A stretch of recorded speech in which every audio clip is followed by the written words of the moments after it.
안녕하세요. 사연 읽어주는 남녀입니다. 오늘도 와주셔서 감사드리며 그럼 오늘의 사연 바로 시작하겠습니다. 요즘 젊은 친구들은 대부분 결혼 생각이 없다고 합니다.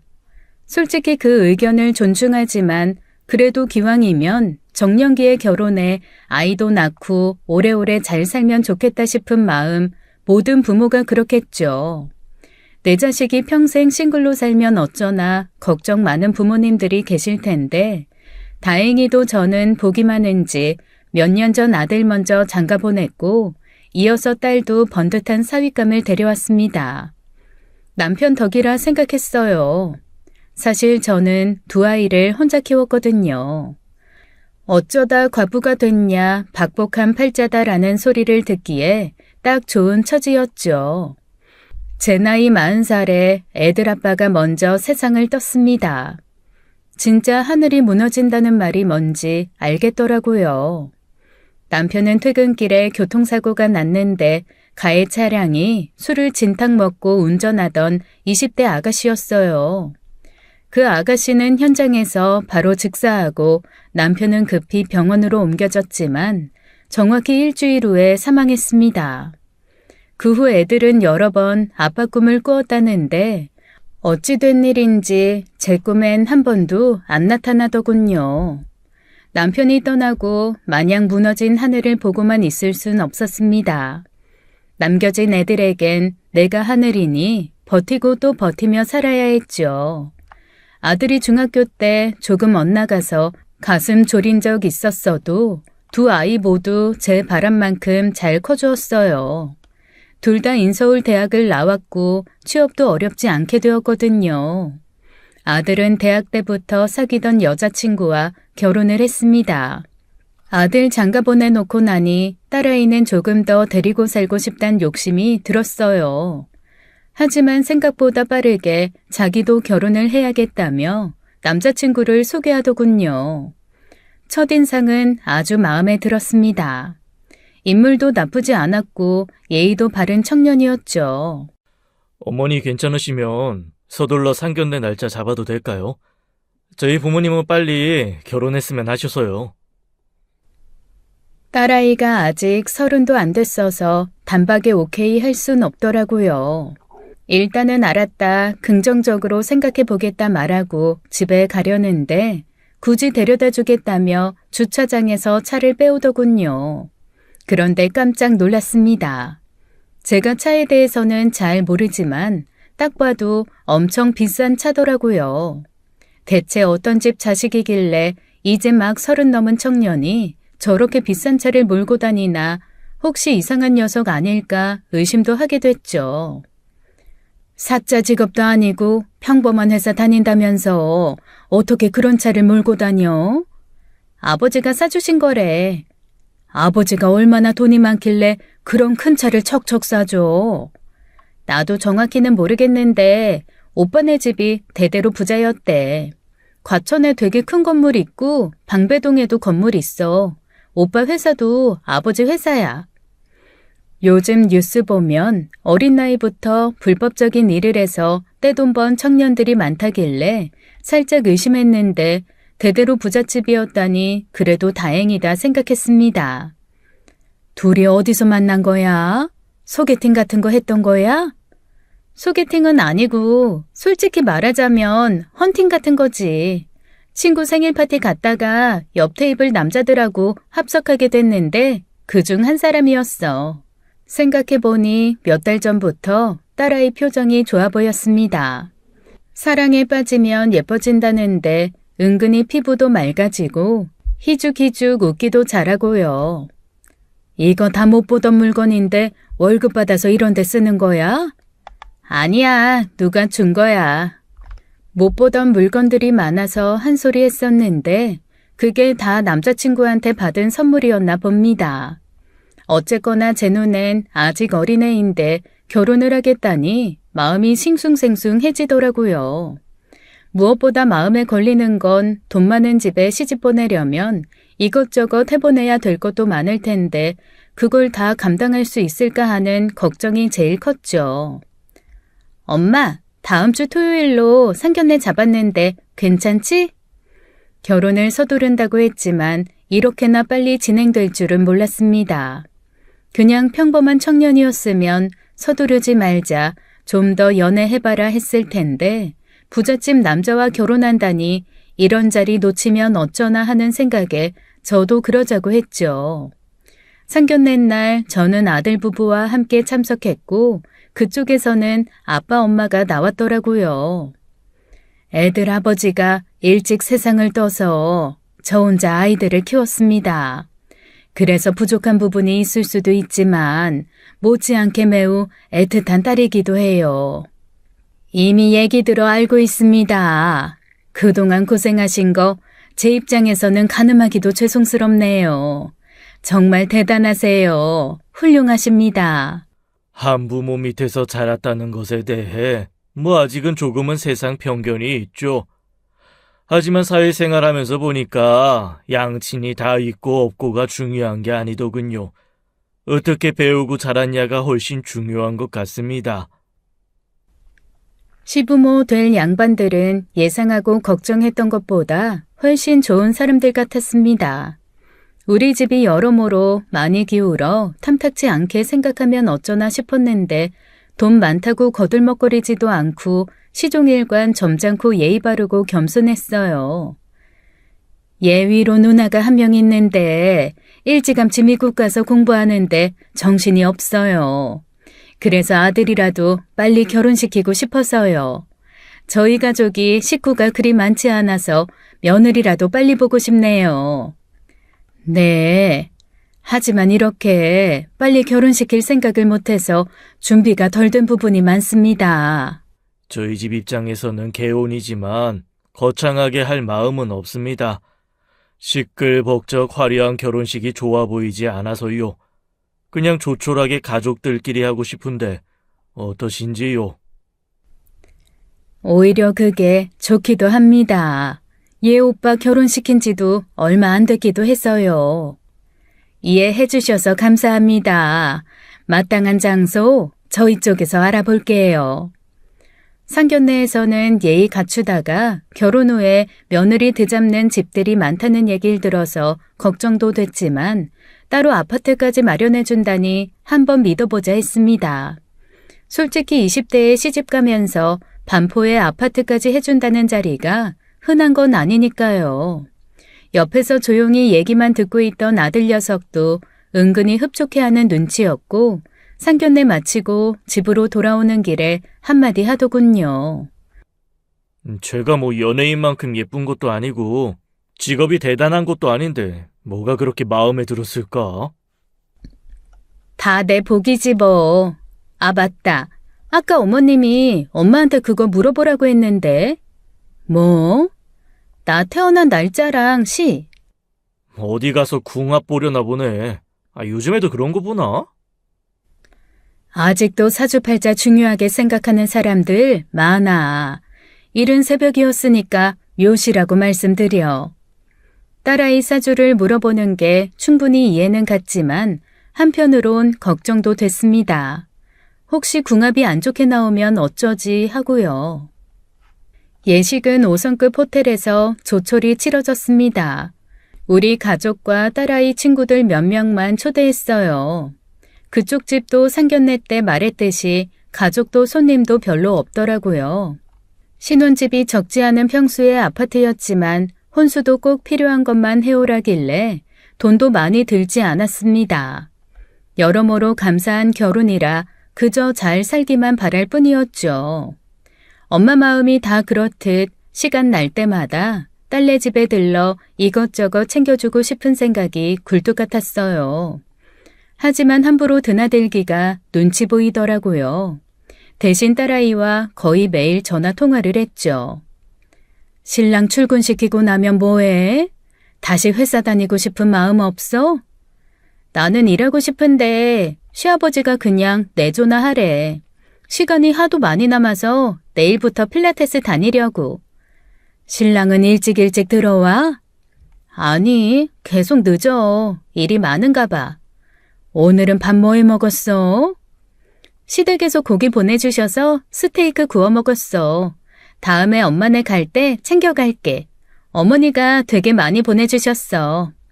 저는 기껏 챙겨줘봤자 밑반찬이 전부였는데 역시 부잣집이라 한우도 척척 보내는구나 싶었어요. 그뿐만이 아니었습니다.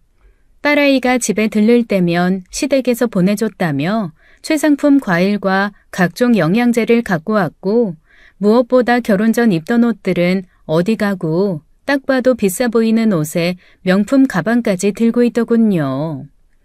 내가 됐다고 했는데도 어머니가 극구 사주셨어. 엄마, 나 시집 잘 갔지? 그때마다 남편 생각이 났습니다.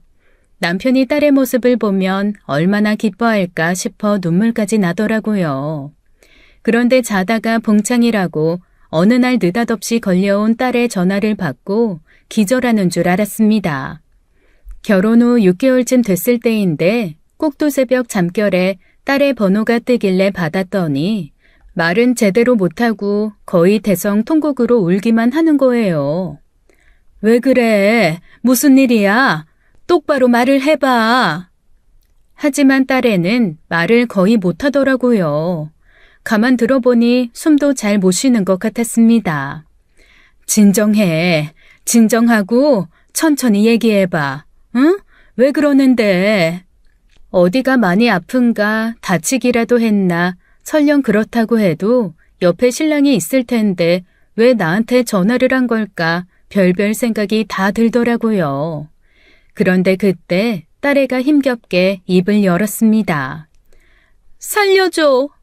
엄마, 나 좀 살려줘. 제발. 심장이 쿵 떨어지는 줄 알았습니다. 기껏해야 신랑이랑 싸우고 속상해서 전화한 거라 생각했는데 갑자기 살려달라니요. 왜? 무슨 일인데? 뭔데? 하지만 곧 전화는 끊겼습니다. 저는 자리에서 벌떡 일어나 옷을 챙겨 입고 딸아이 집으로 향했어요. 손이 바들바들 떨리고 심장이 쿵쿵 뛰어서 이러다 내가 죽겠구나 하는 생각도 들었죠. 택시 안에서 딸애에게 계속 전화를 했습니다. 받지 않더군요. 사위에게도 전화를 걸었지만 마찬가지였어요. 집에 강도가 들었나 불이라도 났나 부부싸움하다가 손찌검이라도 한 걸까 일단 경찰에 전화부터 해야 되나 별별 생각을 다하며 딸 집에 도착을 했습니다. 아파트 현관 비밀번호를 몰라 초인종을 막 눌렀어요. 이럴 줄 알았으면 진즉에 비밀번호를 알아놓는 건데 괜히 주책이라 할까봐 무심한 척했던 게 너무 후회됐습니다. 무슨 큰일이 생겨 문도 못 열어줄 상황이면 어쩌나 관리실로 달려가야 되나 경찰을 불러야 되나 하는 순간 누구세요? 인터폰으로 들려오는 목소리 사위였습니다. 나야, 문 좀 열어봐. 아, 장모님, 잠시만요. 문 열어드릴게요. 현관문이 열리고 서둘러 딸네 집으로 들어갔는데 어라? 딸아이가 식탁에 앉아 주스를 마시고 있더라고요. 엄마, 왜 왔어? 왜 오긴, 그 난리를 쳐놓고. 너 괜찮아? 전화는 왜 안 받아? 멀쩡한 딸의 얼굴을 보니 안심은 됐지만 순간 욱하고 화가 치밀어 올랐습니다. 거봐, 어머니 오실 것 같다고 했잖아. 아이, 많이 놀라셨죠? 별거 아니에요. 자다가 악몽 꿨대요. 세상에, 꼭두새벽에 이 난리를 쳐놓고 고작 악몽이라니. 대체 무슨 꿈을 꿨길래 숨도 못 쉴 만큼 울어. 그제서야 찬찬히 딸의 얼굴을 살폈습니다. 안정을 찾긴 했지만 얼마나 많이 울었는지 눈도 붓고 코도 붓고 입술까지 부어있더라고요. 아이, 잘 자다가 갑자기 벌떡 깨서 울더라고요. 그러더니 엄마를 막 찾고, 아이, 그래서 장모님께 전화했나 본데 제가 말릴 틈도 없었어요. 그리고 보면 아직 애예요, 애. 그쵸? 사위의 말을 듣고 그제야 가슴을 쓸어내리긴 했지만 딸에는 눈에 초점이 없고 거의 넋이 나가 있었습니다. 서너 살 무렵 한참 낮잠 자고 일어나 밥 달라고 하던 때 얼굴이었어요. 엄마, 나 이제 괜찮아. 걱정하지 마. 무슨 꿈을 꿨길래 그랬어? 그게 무슨 꿈이냐면 이후 잠시 말을 못 잇더니 그냥 귀신 꿈, 별거 아니야. 공포 영화를 그렇게 잘 보는 애가 꿈에 귀신 좀 봤다고 일어나 도무지 이해가 되지 않았습니다. 어머니, 결혼 전에도 종종 이랬죠? 무서운 꿈 꿨다고 자다 깨서 막 울고 그런 적 많죠? 농담 삼아 던지는 사위의 말에 전 아무런 대답도 하지 않고 가방을 챙겨 들고 나왔습니다. 대답을 하지 않은 이유는 지금까지 단 한 번도 그런 적이 없었기 때문이죠. 신혼 초의 악몽이라 귀신 꿈이라 아무리 생각해도 이상했는데 그 이유를 나중에 알게 됐어요. 딸아이는 악몽보다 더 무서운 현실을 겪고 있었던 거예요. 그 후 딸애의 전화가 뜸해졌습니다. 꼬박꼬박 하루에 한 번씩 전화하던 아이가 영 소식이 없길래 제가 먼저 전화를 걸어봤어요. 우리 딸 뭐해? 엄마가 반찬 같은 것 좀 해다 줄까? 아니야. 괜히 고생스럽게 그런 거 하지 마. 내가 다 알아서 해. 알아서 한다는 딸아이의 목소리가 야무지게 들리지 않고 어딘가 불안해 보였어요. 자다 깬 거야? 목소리가 왜 그래? 그냥 좀 누워 있었어. 피곤해서. 뭐 했길래 피곤해? 회사도 관뒀으면서. 오늘 운동은 다녀왔어? 운동도 안 갔어. 요즘 입맛도 없고 그냥 누워있고만 싶고 그래. 목소리에 힘이 하나도 없어 보이길래 안 되겠다 싶어 딸의 집으로 갔습니다. 보통 신혼 초에는 양가에서 해다 주는 음식도 많고 둘이 꽁냥꽁냥 맛있는 거 해먹기도 하고 어쩔 수 없이 살이 좀 찌는 편이잖아요. 그런데 묘하게도 딸아이는 나날이 수척해져가는 느낌이었습니다. 볼이 홀쭉해지고 뽀얗던 피부마저 까칠해 보였어요. 얼굴이 이게 뭐야? 어디 아파? 아니, 아픈 데 없어. 혹시 시댁에서 잔소리하고 간섭하고 그래? 전혀. 전화통화도 자주 안 하는데 뭐. 어머님, 아버님 둘 다 바쁘셔서 전화드려도 되게 짧게 얘기하고 끊어. 아무 일도 없는 새색시가 왜 이러니? 모르겠어. 날이 더워져서 그런가 봐. 문득 느낌이 딱 오더라고요. 아기가 생겼나 보다. 결혼했으니까 아기 생기는 게 당연하지만 이렇게나 빨리 들어설 줄은 예상 못했거든요. 너 혹시 아기 생긴 거 아니야? 저도 첫 아이 가졌을 때 저보다 시어머니가 먼저 알아차리고 말씀해 주셨던 기억이 있거든요. 혹시 임신 아니냐 물으니 그제서야 딸아이의 목소리가 밝아지더군요. 아기? 정말 임신인가? 엄마, 나 지금 임태기 사다가 검사해 볼래. 아니야. 같이 병원 가자. 그래야 확실하게 알지. 불이 나게 딸애를 데리고 산부인과에 가서 검사를 받았습니다. 하지만 임신은 아니었어요. 입맛도 없고 피곤하다길래 임신인 줄 알았거든요. 임신도 아닌데 왜 그럴까요? 글쎄요. 아직 젊고 특별한 증상이 없다면 별 문제 아닐 거예요. 그래도 영 꺼림칙하시면 영양주사 한번 맞아보시고요. 임신이 아니란 말에 저보다 딸애가 더 실망하는 눈치였습니다. 그러더니 자기가 먼저 의사에게 꼬치꼬치 묻더라고요. 선생님, 저 정확한 배란일 좀 알고 싶은데요. 되도록 배란일에 맞춰서 시도해보려고요. 너무나도 의외였어요.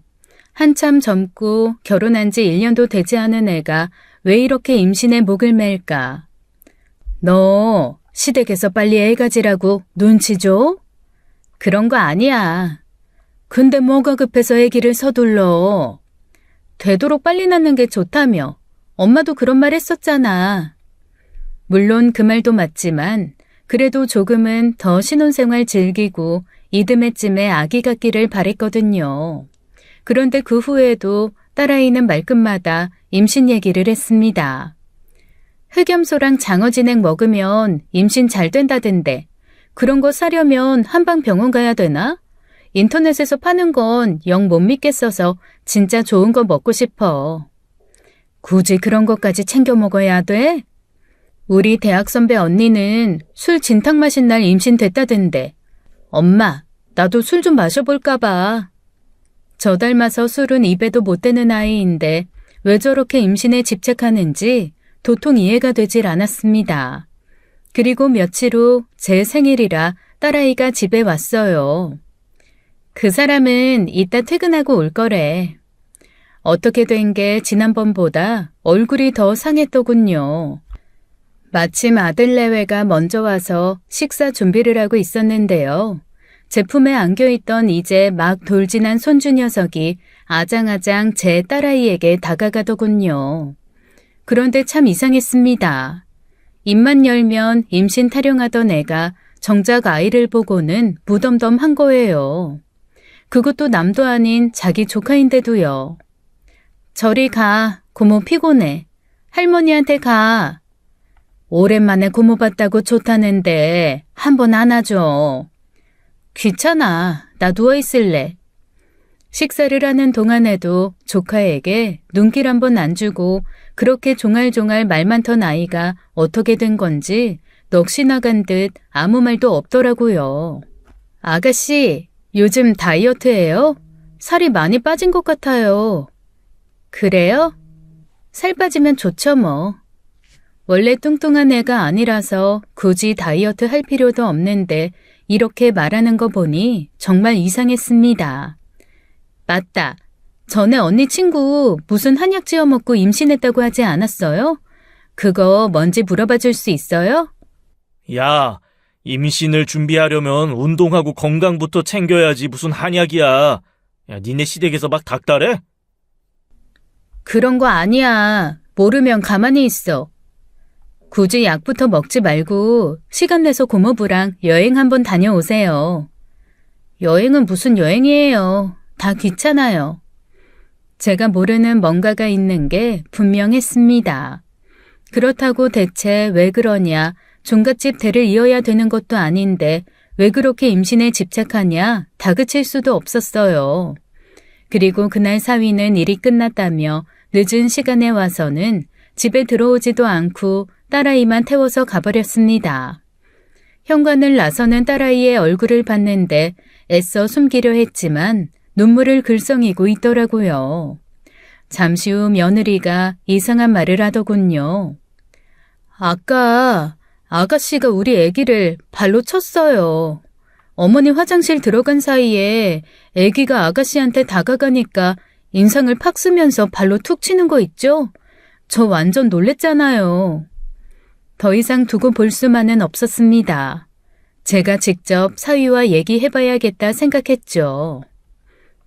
하나밖에 없는 사위지만 그동안 정붙일 기회도 없었고 솔직히 저도 모르게 살짝 어려웠던 게 사실입니다.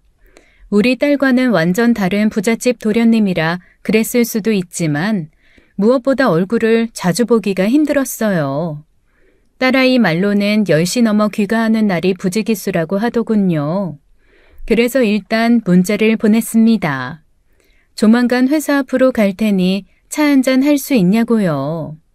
1시간쯤 지나 답장이 오더군요. 굳이 나오시지 마시고 내일 저녁 일찍 퇴근해 장모님 댁으로 가겠습니다. 저 혼자 갈게요. 집으로 온다니 저녁을 챙겨줘야 했기에 장을 보러 나갔어요. 어쨌거나 좋은 걸 먹여야 한다는 생각에 동네 마트도 아닌 백화점을 갔죠. 어려서부터 좋은 것만 먹고 자랐을 테니 입맛이 고급일 거라 생각했습니다. 그런데 백화점 주차장에 차를 세우고 내리려는 순간 제 차 앞으로 어디서 본 듯한 차가 지나가더라고요. 사위의 차였습니다. 평범한 차라면 몰랐겠죠. 하지만 시내에서 몇 대 보기 힘든 차라 단박에 알아볼 수 있었어요. 한참 일할 시간인데 백화점엔 웬일일까 어쩌면 내일 우리 집 온다고 선물을 사러 왔나? 내심 기분이 좋아. 그래, 아는 척 하지 말자 생각하는 순간 사위와 함께 낯선 여자가 함께 내리는 겁니다. 그 여자는 제 딸아이 또래였는데요. 딱 봐도 부티가 나더라고요. 대낮에 여자랑 백화점에 무슨 일일까? 그래, 업무 때문에 온 거겠지. 회사 사람이겠지 했어요. 하지만 백화점 입구로 들어가는 두 사람을 보고 뭔가 잘못됐다 싶더라고요. 사위의 발이 여자의 어깨를 두르는 겁니다. 순간 저는 얼음이 돼버렸어요. 결혼한 지 1년도 채 안 됐는데 이게 무슨 일일까? 일단 바들바들 떨리는 손으로 사진을 찍었습니다. 그리고 멀찍이 떨어져 두 사람의 뒤를 쫓았어요. 대놓고 사진 찍을 순 없었지만 최대한 여러 장의 사진을 남기려고 했었습니다. 에스컬레이터를 타고 올라가는 두 사람, 어느새 사위의 팔은 내려져 있고 그 팔에 여자가 다정히 팔짱을 끼더군요. 다리는 후들후들 떨리고 손에 든 전화기를 놓칠까 힘을 주어 꽉 잡았어요. 지금 우리 딸은 뭐하고 있을까? 분명 어떻게 하면 빨리 임신될까 궁리 중이겠지. 라는 생각에 갑자기 눈물이 쏟아졌습니다. 참을 수 없는 수준으로 눈물이 흐르더군요. 그렇게 두 사람은 식당가로 올라가더니 중식당에 들어가 익숙하다는 듯 자리에 앉아 메뉴판을 들고 살펴보더군요. 그러면서 사위는 앞에 앉아있는 여자에게 이거 어떠냐 저거 어떠냐 하듯 살뜰히 챙기는 모습이었어요. 순간 저도 저를 막을 수 없었습니다. 어느새 저도 모르게 사위 앞에 서 있더라고요. 자네, 이 시간에 여긴 웬일인가? 저를 본 사위는 아무 말도 못하더군요. 당연하겠죠. 거기서 무슨 말을 할 수 있겠어요? 누구셔? 앞에 분은? 차마 말을 잇지 못하고 긴 한숨을 쉬는 사위. 저는 여자에게 물었습니다. 실례지만 누구세요? 저는 이 사람 창모되는 사람이거든요. 상황이 이렇게 되면 여자가 벌떡 일어나 싹싹 빌던가 그도 아니면 조금이라도 당황해야 되는데 어이없게도 여자는 멀뚱멀뚱 사위만 보고 있더라고요. 왜 둘 다 아무 말도 못해? 이게 지금 무슨 상황이냐고. 자네, 결혼한 지 얼마나 됐다고 벌써 한눈을 팔어? 갑자기 내가 나타나서 놀랬지? 나 여기 왜 왔는 줄 알아? 내일 자네 먹일 음식 장 보러 온 거야. 근데 이런 꼴 볼 줄은 상상도 못했네. 언성이 높아지자 사위가 입을 열었습니다. 어머니, 그런 거 아닙니다. 사정 얘기 들으시면 이해하실 거예요. 사정? 어떤 사정? 유부남이 딴 여자랑 팔짱 끼고 돌아다니는데 어떤 사정이 필요해? 나 주차장에서부터 사진 다 찍어놨어. 서로 쓰다듬고 어루만지고 하는 거 다 찍었다고. 네, 저희 서로 쓰다듬고 어루만지고 다 했습니다. 그런데 그럴만해서 그런 거니까 이 사람한테 뭐라고 하지 마세요. 세상에, 그럴만하다니 이놈이 급기야 미쳤구나 싶더라고요. 그래? 그럼 대체 그 사정이 뭔지 얘기 좀 들어보자. 뭔데 대체? 저한테 묻지 마시고 따님한테 직접 들으세요. 그 사람도 다 아는 사실이니까. 사위는 이내 자리에서 일어나 여자를 감싸고 저만 남겨둔 채 가버리더군요. 대체 이게 무슨 상황일까? 그럴만해서 그랬다? 자세한 얘기는 딸한테 들어라. 그렇다면 내 딸도 이 상황을 알고 있다는 뜻인데 그렇게 저는 다시 한번 하늘이 무너지는 느낌을 받게 됐어요. TV 드라마에서 보면 이런 경우 엄마가 딸 모르게 재빨리 손을 써서 해결하던데 저는 그럴 용기도 능력도 없었습니다. 다 떠나서 현장을 딱 걸렸는데도 저렇게 당당하게 나오는 걸 보니 덜컥 겁이 나더라고요. 나 혼자만 알고 있을 수는 없는 문제였습니다. 아들 녀석과 얘기해볼까 생각도 했는데 걔가 워낙 성격이 불같아서 더 큰 사달이 날 수도 있다는 생각이 들었어요. 그리고 결론을 내렸죠. 따님한테 물어보세요. 그 사람도 다 알고 있는 사실이니까요. 무슨 일인지 모르지만 딸애가 이미 다 알고 있다면 방금 전에 벌어진 일도 알게 되겠죠. 서둘러 딸네 집으로 향했습니다. 한참 가던 도중 메시지가 오더군요. 엄마, 방금 그 사람 만났다면서? 많이 놀랬지? 내가 다 설명해 줄 테니까 흥분하지 말고 진정하세요. 답장은 하지 않았어요. 만나서 얘기 듣고 싶었으니까요. 그리고 딸아이는 그동안의 까칠함은 어디 가고 더없이 온화한 표정으로 저를 맞더군요. 백화점에서 무슨 일 있었는지 얘기 들었어? 엄마 기절할 뻔했어. 일단 진정해, 엄마. 너도 다 알고 있다던데 누구야 그 여자? 딸아이는 입술을 깨물고 한참을 망설이다가 가까스로 얘기를 꺼내더군요. 그 여자, 그 사람 와이프야. 얘가 지금 뭐라는 거야? 자기가 와이프면서 그 여자가 와이프라니. 와이프라니? 너랑 결혼했잖아. 근데 와이프가 왜 또 있어? 그 사람이 진짜 와이프라고. 본쳐두고 첩두고 살던 세상도 아니고 지금이 어떤 세상인데 진짜 와이프가 따로 있다니요. 그런 말 같지도 않은 소리가 어딨어. 너 정식으로 결혼식 올렸잖아. 양가 식구들 모아놓고 비싼 호텔에서 결혼식 했잖아. 근데 진짜 와이프가 따로 있어?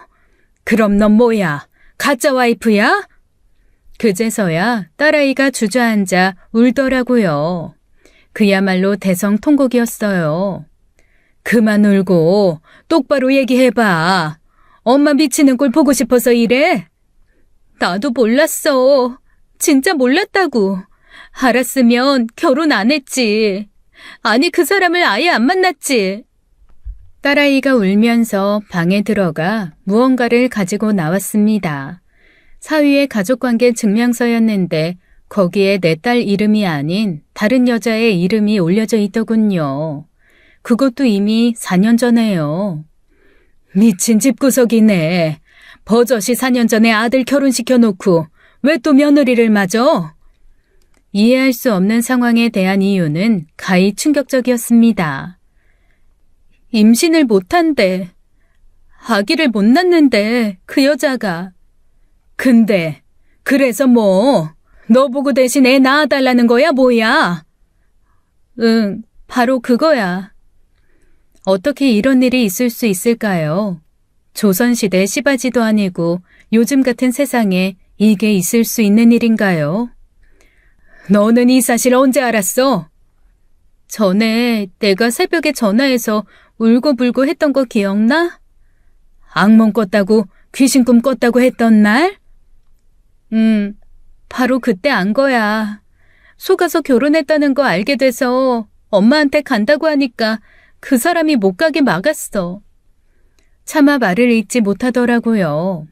그럼 그렇지. 자다가 귀신 꿈 좀 꿨다고 엄마한테 전화 걸어 살려달라 소리친다는 게 말이 안 되잖아요. 못 가게 한다고 참았어? 그때 엄마 왔을 때라도 솔직히 말했어야지. 네가 왜 남의 집 씨바지로 살아? 뭐가 아쉬워서? 뭐가 아쉽겠어. 당연히 돈이지. 어느덧 울음을 그친 딸의 얼굴은 아주 독한 표정으로 바뀌어 있었습니다. 좋은 아파트, 좋은 차 탄다고 씨바지를 해? 미쳤어? 공부할 만큼 한 애가 어떻게 그런 생각을 해? 딸애는 잠시 생각에 잠기더니 곧 입을 열었습니다. 5억 준대. 딸이든 아들이든 나만 주면 5억 준대. 나 그 돈 벌고 싶어. 온몸에 피가 빠져나가는 느낌이 들었습니다. 5억이라는 액수 때문에 놀랐지만 고작 돈 때문에 내 딸이 그런 말도 안 되는 제안을 받아들였다는 사실이 가슴을 치게 만들었어요. 그제서야 왜 그렇게 임신에 집착했는지 이해도 되고 한편으론 우리 딸 그동안 몸도 마음도 얼마나 괴로웠을까 생각하니 억장이 무너지더라고요. 엄마, 일단은 그냥 모른 척해. 나 그냥 애 낳아주고 5억 받으면 그걸로 인생 다시 시작하면 되잖아. 우리가 어떻게 그런 큰 돈을 만질 수 있겠어. 안 그래? 순간 처음으로 딸애에게 손찌검을 했습니다. 저도 모르게 손이 올라가더라고요. 네가 날 얼마나 실망시켰는지, 지금 내 심정이 어떤지 다 쏟아내고 싶지만 일단 짐부터 싸. 나는 네가 이 집에 1초라도 더 있는 거 못 봐. 평수 넓고 비싼 아파트면 뭐해. 사방천지에 똥칠을 해도 시원찮을 집구석. 빨리 짐 싸. 당장. 머리채만 안 잡았지 반강제적으로 딸아이를 데리고 집으로 왔습니다. 지하 주차장에서 차를 빼려는 순간 딸에게 사위놈으로부터 전화가 걸려오길래 제가 대신 받아 얘기했어요. 여보세요. 어머니, 얘기 다 들으셨어요? 많이 놀라셨을 텐데. 놀랄 만큼 다 놀랬고 지금 우리 딸 데리고 집으로 가니까 자네 진짜 와이프 들어와 살라고 해. 아니다. 어딘가 집이 따로 있겠구나. 그쪽 집이야 뭐든 돈으로 해결하는 사람들이니까. 자네 부모님도 지금 이 사실 알아? 짐승 같은 계획 다 들통난 거 아냐고. 모르면 내가 대신 알려드리고. 어쨌거나 더 이상 말 섞고 싶지 않으니까 전화 끊어. 그리고 다신 우리 딸한테 전화하지 마. 애 낳고 5억 벌겠다 당차게 말하던 딸애는 다 쏟아내고 마음이 편해졌는지 집에 오자마자 잠에 들었습니다. 폭삭 상해 있는 딸 얼굴을 보니 눈물이 폭포수처럼 흘렀어요. 모든 게 제 탓이었으니까요. 아쉬움 없이 자라게 했으면 이런 꼴 안 당했을 텐데 처음으로 남편이 원망스러웠습니다. 그리고 미안했어요. 나름 최선을 다해 잘 키웠다고 생각했는데 모든 게 한순간에 무너져 버렸으니까요. 다음 날 아침 일찍 바깥사돈, 아니 그쪽 집안 아버지한테 전화가 왔습니다. 많이 놀라셨을 줄 압니다. 이 어떤 말로도 위로 안 될 것도 알고요. 아시는 분들이 왜 이런 일을 만드셨어요? 사악하고 끔찍합니다. 손주에 대한 간절함 때문에 어리석은 짓 했습니다. 예상하시겠지만 저는 그냥 못 넘어갑니다.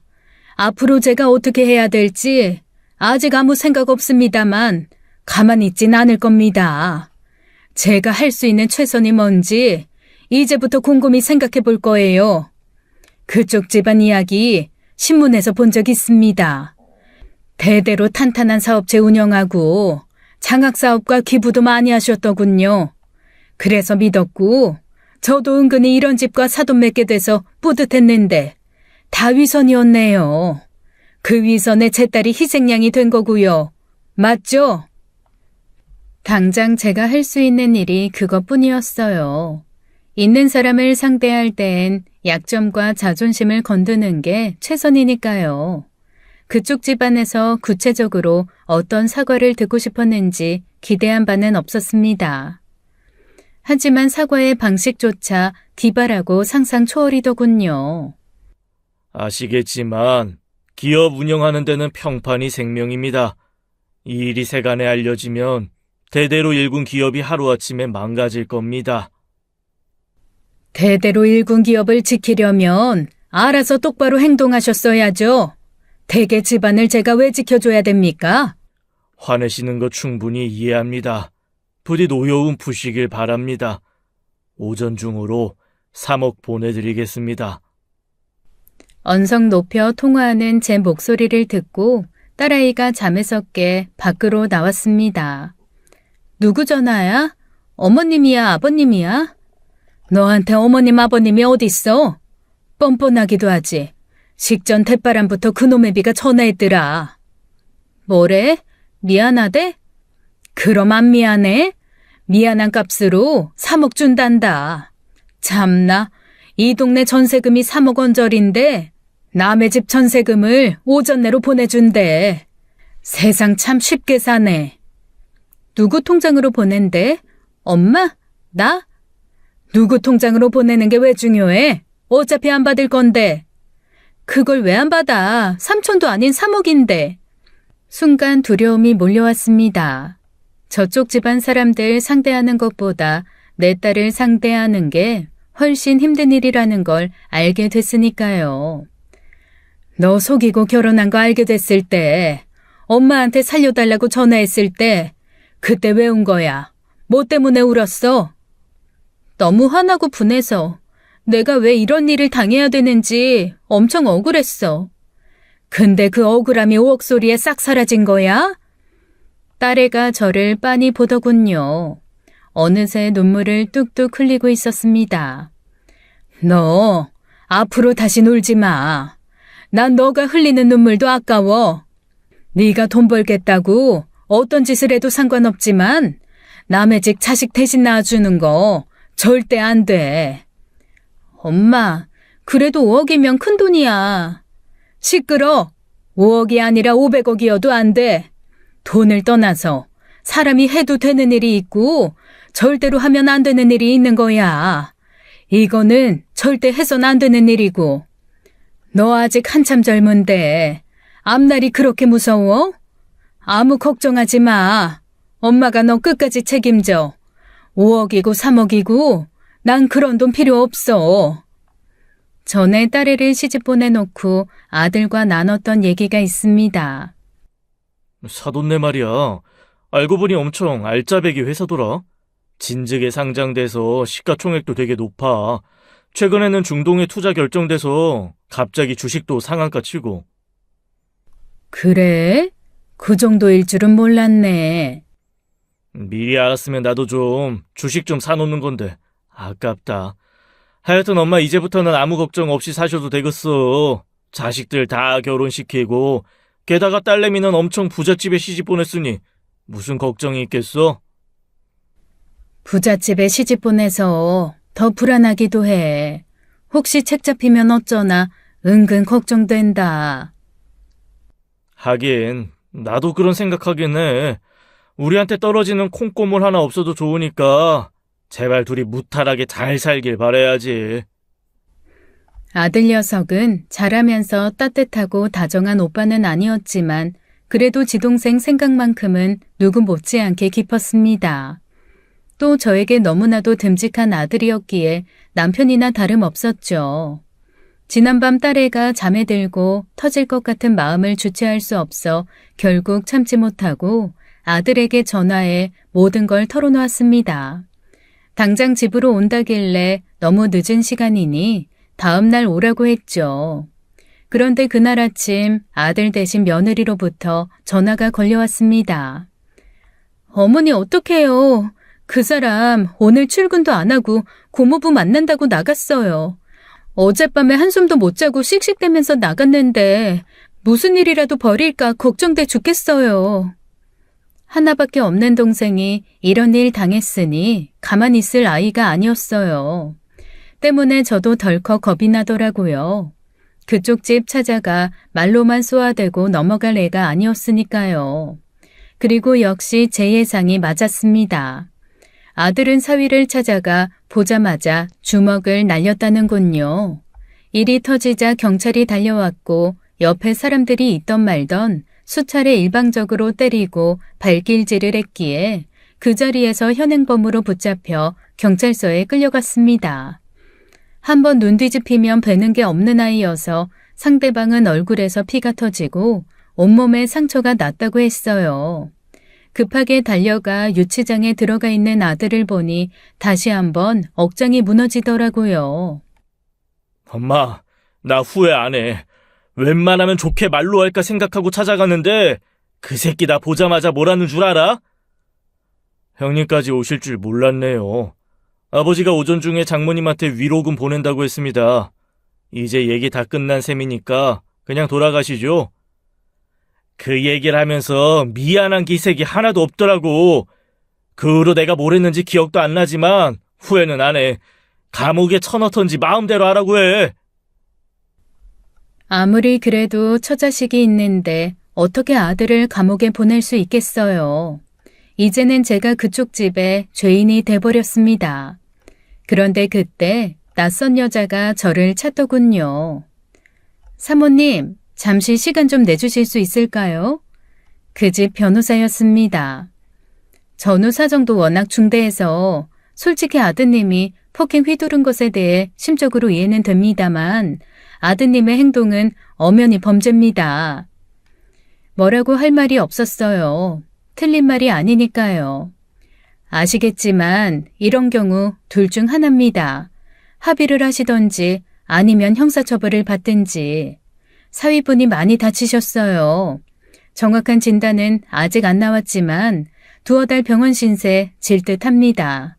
만약에 합의를 안 해주신다면 아드님은 곧바로 기소되실 거예요. 아들과 며느리 그리고 손주의 미래가 달린 일이었습니다. 정말 미치겠더라고요. 당장이라도 합의하자 말하고 싶었지만 차마 그렇게 말할 순 없었습니다. 합의할 마음 없습니다. 사람을 팼으면 벌을 받아야죠. 고소하려면 하세요. 더 이상 할 얘기 없습니다. 딸 자존심을 지켜주기 위해 아들을 감옥 보낼 생각을 한 건 아닙니다. 솔직히 전 믿었거든요. 내 아들은 절대 감옥에 가지 않고 무사히 집으로 돌아올 거라는 걸요. 자기 아들이 죽어라 맞고 병원에 누워있지만 그 때문에 가해자인 제 아들을 감옥 보내고 일이 커져서 여기저기 알려지게 되면 누가 손해일까요? 이런 싸움은 잃을 게 없는 사람이 유리한 게 당연하잖아요.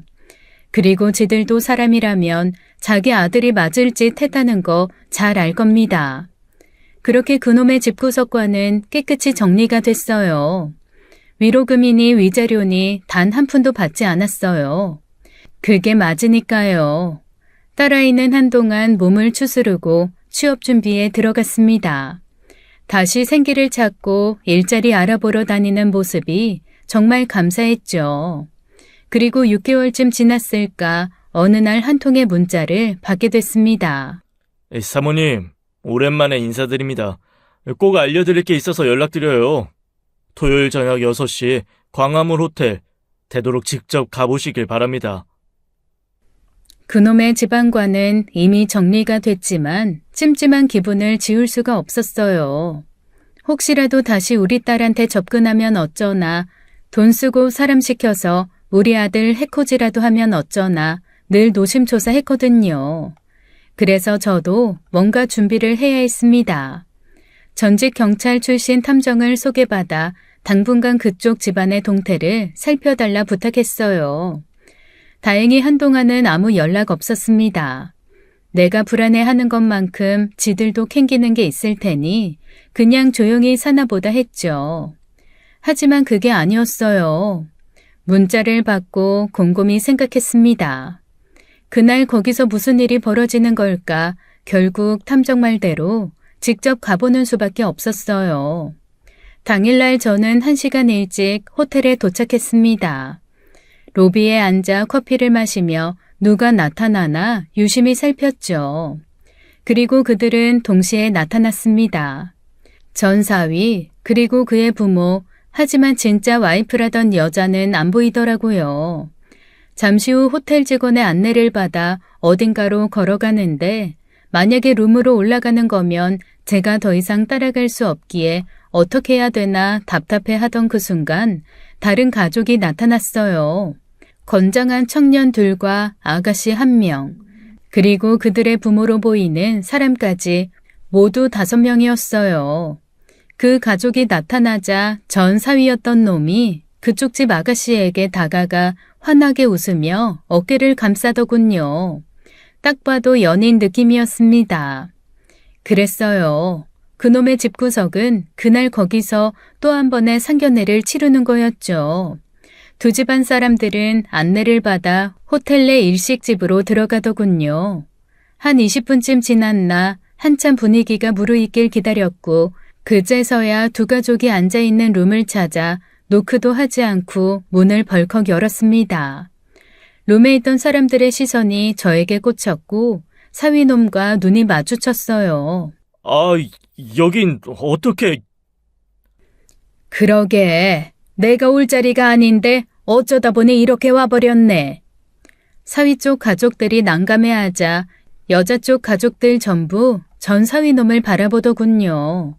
저 여자 누구냐, 이게 지금 무슨 상황이냐 눈빛으로 물어보고 있었습니다. 일단 저하고 나가서 얘기하시죠. 저는 그쪽에게 할 말도 들을 말도 없습니다. 제 얘기 들을 사람은 여기 계신 저분들이에요. 그때 여자 쪽 가족 중 청년 한 명이 묻더군요. 아주머니 누구신데 남의 상견례 자리에 와서 이러세요. 저희 가족에게 할 말이 있다니요. 무슨 얘긴데요? 남의 집 상견례 자리에 이렇게 끼어들 때는 그만한 이유가 있어서 아닐까요? 제가 이 사람들과 상견례 했을 때도 누군가 저처럼 이렇게 끼어들어 간섭했더라면 적어도 저와 제 딸은 피눈물 안 흘렸을 테니까요. 안사돈이었던 여자는 이제 다 끝났다 하는 표정으로 창밖만 바라보고 사위놈은 저를 죽일 듯 노려보고 있었습니다. 따님이 참 예쁘네요. 두 청년은 동생 아니면 오빠들인가 본데 저희 딸도 이런 자리를 가졌고 곧이어 5성급 호텔에서 식도 올렸습니다. 아마도 결혼식은 가족들끼리 조촐하게 올리자고 했을 텐데 아닌가요? 여자 쪽 집안 부모의 눈동자가 커지더군요. 뻔하죠. 또 다른 시바지 들이낸데 거창하게 식을 올릴 순 없으니까요. 구구절절 길게 설명하고 싶지만 저도 지금 정신이 아찔한 상태고 이 사진 보면 다 이해되실 겁니다. 저는 딸아이의 결혼사진과 백화점에서 찍었던 사진을 테이블에 올렸습니다. 웨딩드레스 입고 물색 없이 웃고 있는 아이가 제 딸입니다. 그리고 여기 이 자식과 함께 있는 여자는 이 집 며느리죠. 중요한 건 과거의 며느리가 아닌 지금 현재 며느리라는 겁니다. 순간 사위놈이 벌떡 일어나 저에게 다가오려는데 옆에 조신하게 앉아있던 아가씨가 제지시키더군요. 자기 아무것도 하지 마. 그냥 앉아있어. 사진을 들이미니 제 얘기를 믿을 수밖에요. 그리고 전 그 아가씨가 참 부럽다는 생각이 들었습니다. 적어도 우리 딸처럼 눈 뜨고 지옥을 겪기 전에 깨끗이 손절할 수 있으니까요. 며느리가 아이를 못 낳는답니다. 그래서 애 낳아줄 여자 구하는 중일 거예요. 안타깝게도 대개 따님이 거기에 걸려든 거고요. 저희 딸한테 아이 낳으면 5억을 준다고 했더군요. 대개 따님에겐 얼마를 제시할지 모르지만 현실은 아셔야 될 것 같아 말씀드리는 겁니다. 사진은 그냥 두고 가겠습니다. 이 자리에 더없이 좋은 기분으로 오셨을 텐데 그 기분 망쳐드려 죄송은 합니다만 제가 잘못했다는 생각은 안 드네요. 그럼 가보겠습니다. 자리에서 나와 다시 후들거리는 다리를 진정시키기 위해 호텔 로비 의자에 앉았습니다. 묘하게도 또 눈물이 쏟아지더군요.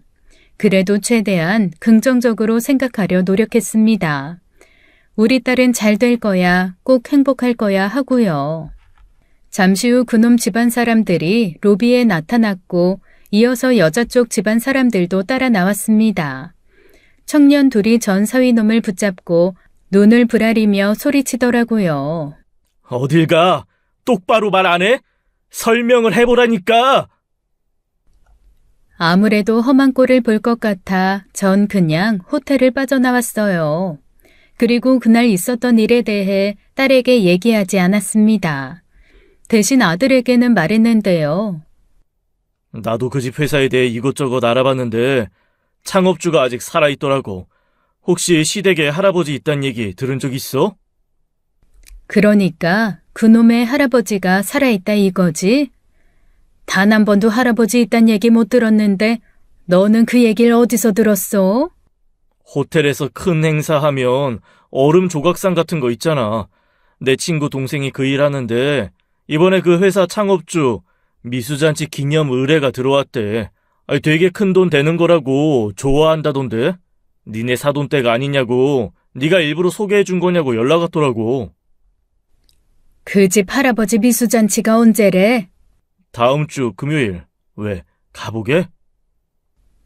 아들 때문에 경찰서도 갔고 그 집구석 상견례 자리까지 찾아가 할 말 못할 말 다 했는데 미수잔치라고 못 갈 거 없죠. 생각지도 못하게 그 집 가족 행사 일정을 알 수 있었던 건 모두 하늘이 도운 거라 생각했습니다. 또 상견례 파토 낸 이후로도 분이 안 풀렸는데 이번에 제대로 내 딸 억울함에 종지부를 찍을 수 있겠다는 기대감이 차올랐어요. 식구가 별로 없어서 요란한 게 싫어서 조촐하게 결혼식 올리자고 했던 얘긴 어디 가고 막상 행사 장소에 가보니 요란하기 짝이 없더군요. 각종 화환이 질비했고 더 기가 막혔던 건 식구가 별로 없다더니 창업주인 할아버지 밑으로 아들이 넷에 딸이 둘이나 있었습니다. 그중 셋째 아들이 바깥 사돈이었던 인물이더라고요. 그러니 그 밑으로 손주는 얼마나 많겠어요. 역시 돈 많은 집안은 다르더군요. 애들부터 어른들까지 한 명 한 명 부티가 났고 운전기사들 그리고 회사 사람들과 개개인 일 봐주는 사람들까지 줄줄이 보였습니다. 대체 오늘의 주인공이 얼마나 대단하신 분이길래 이렇게 많은 사람들을 거느리는 걸까 궁금해하던 차에 지팡이의 의지에 천천히 걸어오는 분이 계셨습니다. 그 뒤로 여러 명의 사람들이 쫄래쫄래 따라오길래 그 중에는 사위였던 놈도 또 내 딸이 아닌 진짜 와이프라는 여자도 그리고 그놈의 부모도 보이더군요. 그리고 바로 그 순간 그놈 엄마와 눈이 마주쳤습니다. 그 여자는 저를 보고 깜짝 놀라 남편과 아들에게 귓말을 속삭였고 전 사위였던 놈이 저를 향해 달려오더군요. 지금 여기서 뭐 하시는 거예요? 무슨 볼 일이 남아 있다고 여기까지 왔냐고요? 이미 다 정리됐잖아요. 그러게 말이야. 나도 다 정리된 줄 알았는데 아직 볼 일이 남았더라고. 그만큼 하셨으면 됐잖아요. 어서 가세요, 어서요. 그놈 말 듣고 그냥 갈 거였으면 거기까지 안 갔겠죠. 왜 호들갑이야? 내가 어르신 생신 축하하러 온 것도 잘못이야? 밥 한 끼 정도는 얻어먹을 수 있잖아. 안 그래? 그놈은 제 팔을 잡고 밖으로 나가려고 했습니다. 어떻게든 버텨보려 했지만 젊은 남자 힘을 당해낼 순 없었어요. 그냥 돈 받고 끝냈으면 그만인걸. 왜 자꾸 일을 크게 만들려고 해요? 주겠다는 돈이 모자랐어요? 더 받아내려고 하시는 거예요? 제발 없는 티 그만 내시고 어서 가세요. 저도 더 이상은 그냥 안 당합니다. 당해? 누가? 내 딸 인생 망쳐놓고 네가 뭘 당했는데? 놔. 이거 안 놔? 로비가 요란스러워지자 행사장에 모인 사람들의 이목이 저희에게 집중됐습니다. 그리고 오늘의 주인공 어르신도 뭔가 이상함을 감지하셨던지 저희 쪽을 보고 한 말씀 하셨어요. 뭔데? 왜 이렇게 시끄러운 거야? 별거 아닙니다, 아버지. 신경 쓰지 마시고 들어가시죠. 별거가 아닌 것 같은데 제가 왜 모르는 여자를 붙잡고 끌어내려고 해? 할아버지, 아무것도 아니에요. 어서 들어가세요. 일단 저는 머릿수로 밀리는 처지였습니다. 그냥 그렇게 끌려나가면 더 이상 할 수 있는 일이 없는 상황이었죠. 그래서 있는 힘껏 사위놈 손을 뿌리치고 어르신 앞으로 달려갔어요. 어르신, 기쁜 날 시끄럽게 만들어 죄송합니다. 하지만 제 딸이 당한 일이 너무나도 기가 막혀서 이렇게 예의 없이 불쑥 올 수밖에 없었어요. 부디 이해해 주시기를 바래요. 대개딸이 누군데? 와요. 우리 애들이 대개딸한테 뭘 어찌길래 이러는지 어디 얘기 좀 들어봅시다. 나이가 들어 노쇠한 건지 아니면 원래 체격이 작은 양반인지 모르겠지만 저보다도 한참이나 왜소한 몸의 노인, 그러나 저를 바라보는 눈동자만큼은 무서울 만큼 빛이 났습니다. 아버지, 모르는 여자가 하는 얘기 뭐하러 들으려고 하세요? 그냥 무시하세요. 하지만 큰 기업체 일원인 노인의 촉은 뭔가 다르긴 하더군요. 그래. 무시하라면서 목소리는 왜 떨리냐? 그러니 오히려 무시할 수가 없구만.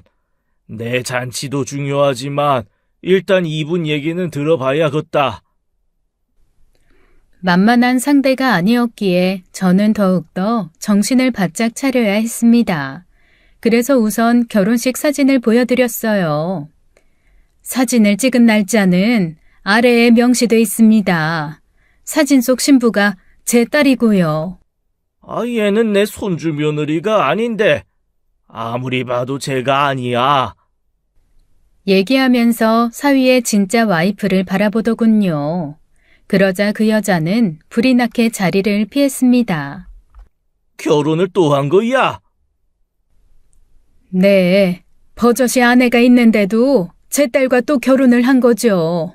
아니, 너 왜 그랬냐? 두 집 살림이 하고 싶었던 게야?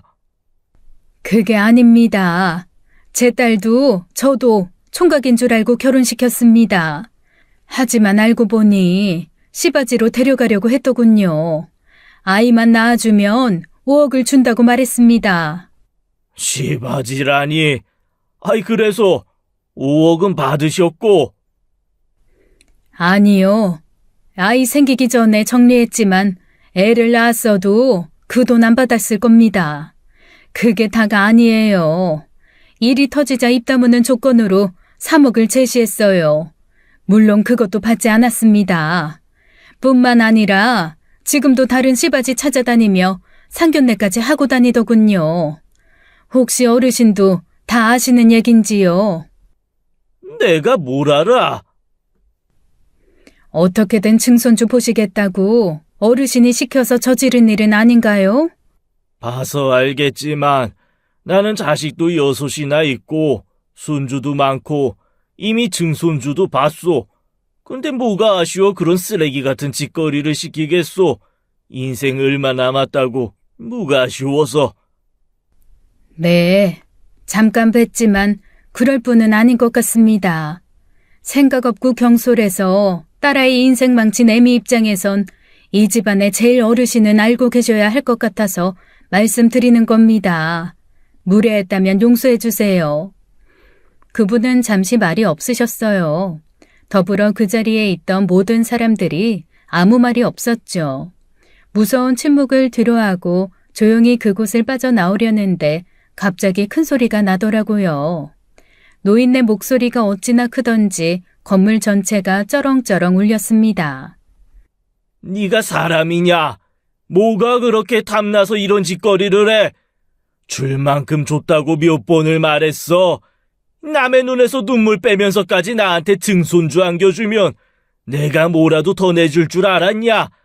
네가 내 얼굴에 먹칠을 해도 유분수지.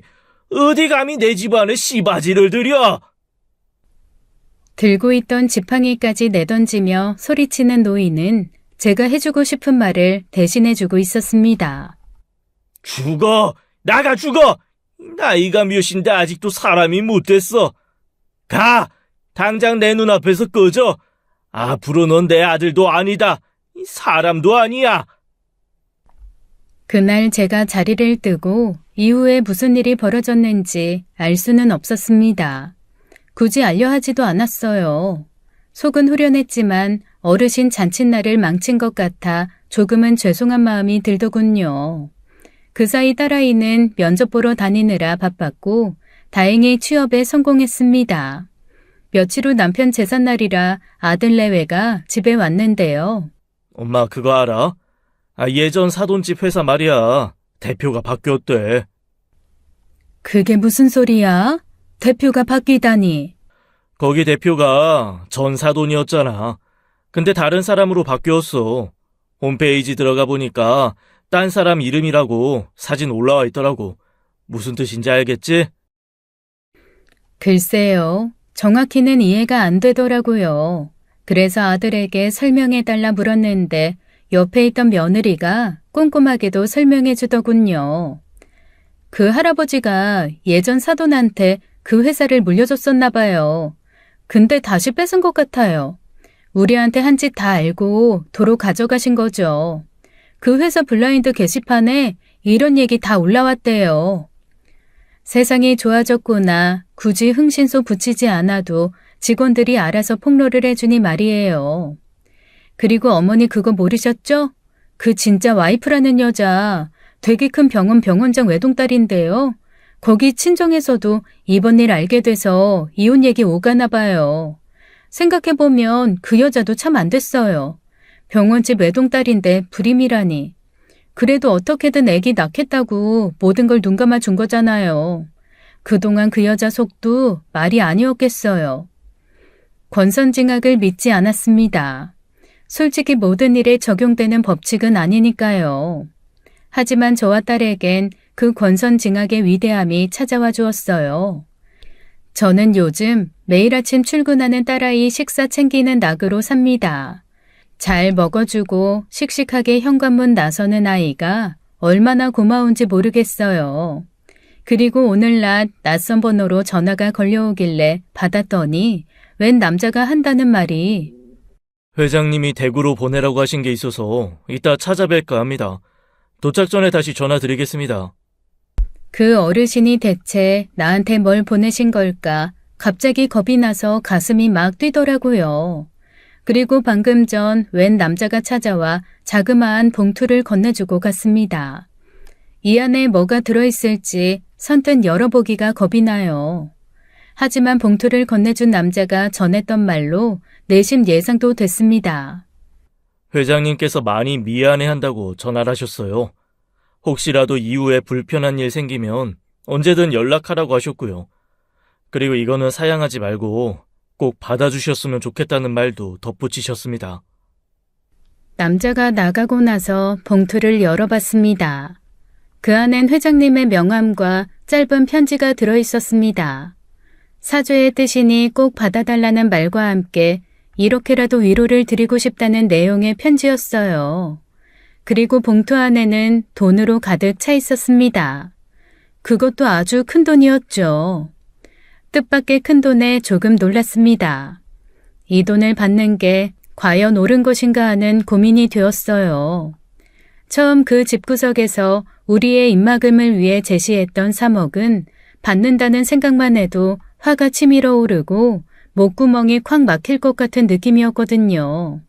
그런데 회장님이 보내준 돈은 온전히 위로와 사과의 의미인 게 느껴져서 받아야겠다는 생각이 들더군요. 저는 그 돈을 장롱 안에 고이 넣어두었습니다. 아들에겐 이 사실을 알려주었고 딸에겐 알려주지 말라고 했어요. 그리고 시간이 지나 딸아이가 취업한 지 1년이 지났을 무렵 딸아이를 불러 물었습니다. 너 만약에 그 집에서 돈 줄 테니 다시 오라고 하면 어쩔래? 내가 미쳤어? 그런 짓을 하게. 내가 그땐 진짜 미쳤었나 봐. 그때는 이미 결혼도 했고 이미 망했다는 생각에 어떻게든 수습해보려고 이상한 생각했던 것 같아. 그 집안 돈에 취해서 판단이 흐려지기도 했었고. 이제 한 발짝 떨어져서 그때 일 생각하니까 이젠 알겠어. 내가 얼마나 정신 나간 생각을 했던 건지. 엄마, 이제 나 걱정 안 해도 돼. 그동안 엄마 나 때문에 많이 속상했지? 오히려 내 걱정까지 해주는 딸을 보니 이젠 원래 착한 내 딸로 돌아왔구나 싶어 마음이 뭉클했어요. 딸아이는 1년 안에 참 많이 달라져 있었습니다. 눈빛과 표정부터 많이 밝아져 있었어요. 근데 혹시 너 요새 연애하니? 얼굴이 확 편 것 같네. 그러자 딸아이가 깔깔 웃으면서 말하더군요. 어머, 그래? 이상하네.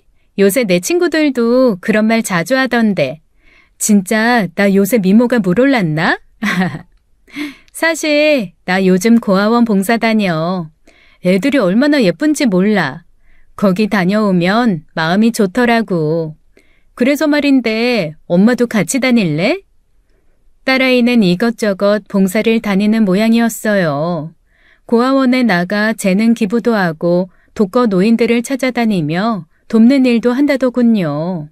그동안 힘들었던 마음을 남을 도우며 상처를 씻어낸 것 같았습니다.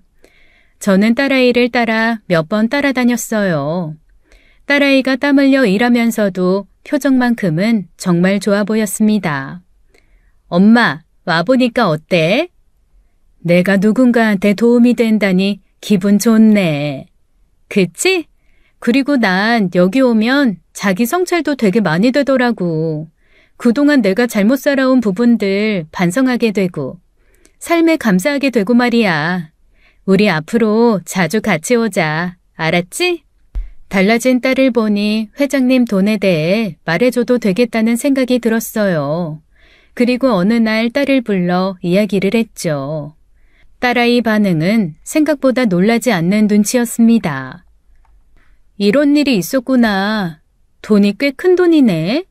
이거면 고아원에 물품 기부도 많이 할 수 있을 것 같은데? 돈을 보자마자 기부할 생각부터 하는 딸을 보니 얘기하길 잘했다는 생각이 들었어요. 그래, 네 마음 가는 대로 해. 이 돈은 어찌 보면 좋은 데 쓰이려고 왔는지도 모르겠다. 딸은 씩 웃어 보였습니다. 그리고 며칠을 고민하더니 그 돈들을 어떻게 쓸지 골똘히 생각하더군요. 그 모습을 보니 제가 겪었던 일로 인해 생긴 마음의 상처도 조금씩 눈 녹듯 사라지는 기분이었어요. 제 딸이 큰일을 겪었지만 다시 마음 다잡고 일어날 수 있었던 건 가족의 힘이 있었기 때문인 것 같습니다. 앞으로도 제 아이들이 바른 길을 갈 수 있도록 길잡이가 되는 어른이 되고 싶네요. 제 긴 얘기 들어주셔서 감사합니다. 지금까지 사연 읽어주는 남녀였습니다. 끝까지 시청해주신 여러분 감사드리며 저희는 다음 사연으로 돌아올게요. 감사합니다.